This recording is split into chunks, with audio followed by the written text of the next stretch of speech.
It's Aaron, the Turbo Reviewer, back for another Turbo Review.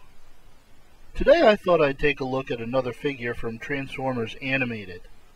Like Animated Rodimus, who I recently reviewed, this one comes from overseas.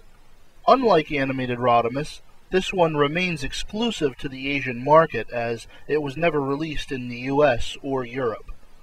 Of course, I'm talking about Transformers Animated Blackout, who I'm reviewing as per a request from one of my subscribers, Crave Collector 01. So, let's have a look. Animated Blackout's alt mode is technically inaccurate to the show. He's a futuristic-looking helicopter that definitely fits the look of Transformers Animated. The problem is that in the show, Blackout's alt mode, while still futuristic-looking, was some sort of Cybertronian spacecraft rather than a helicopter.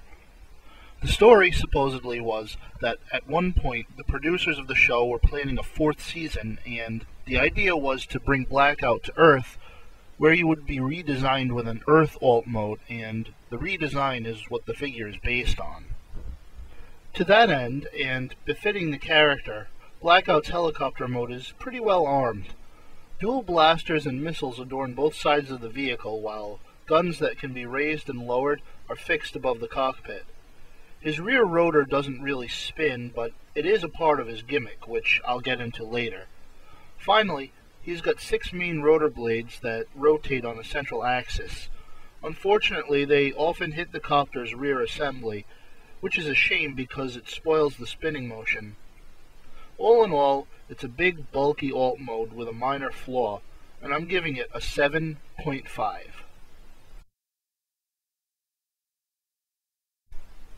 As an animated figure, Blackout's transformation is not very complicated at all.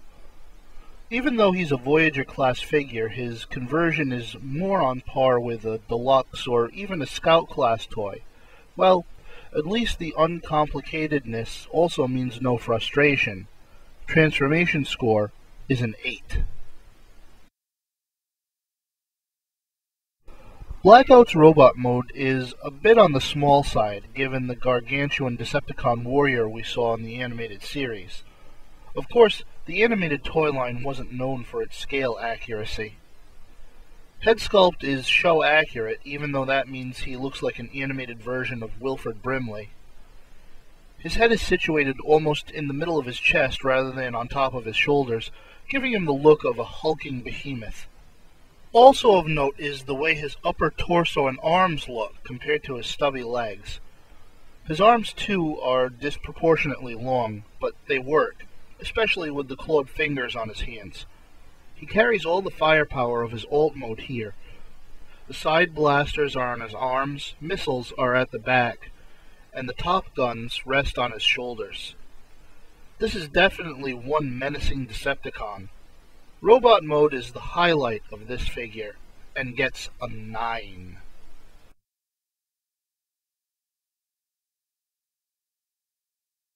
Blackout has a decent range of movement. Hips are on ball joints with a swivel at the knee, so legs can be positioned how you like. Arms are a mixed bag. Pin hinge and swivel at the shoulder is great, as are the individually articulated fingers. Elbows, however, swivel inward. To compensate, the arms rotate below the shoulder, but the hands do not, resulting in them being in a perpetual palm-up position. Head is stationary, or at least is too tight for me to attempt to turn it. Still, most poses are possible, and articulation scores an 8. Blackout's gimmick comes in the form of a weapon made from the rear assembly of the helicopter. After it detaches, it shoots out the blade as a disc. It's quite powerful. By folding in one of Blackout's hands, you can attach the launcher to his arm, and it will attach to either arm. It's not bad, as gimmicks go, and I'm giving it a 7.5. Blackout's overall score is an 8. Alt mode is more than decent, though the blade spin feature fails to do what it needs to. Transformation, in a word, is simple. Robot mode is really very good. Articulation is nice, and so too is the gimmick. Recommended.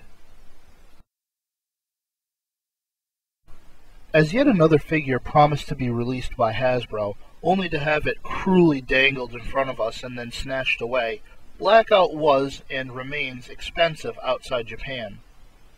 He's also the only Japanese-only animated figure that's also an original character with a unique mold.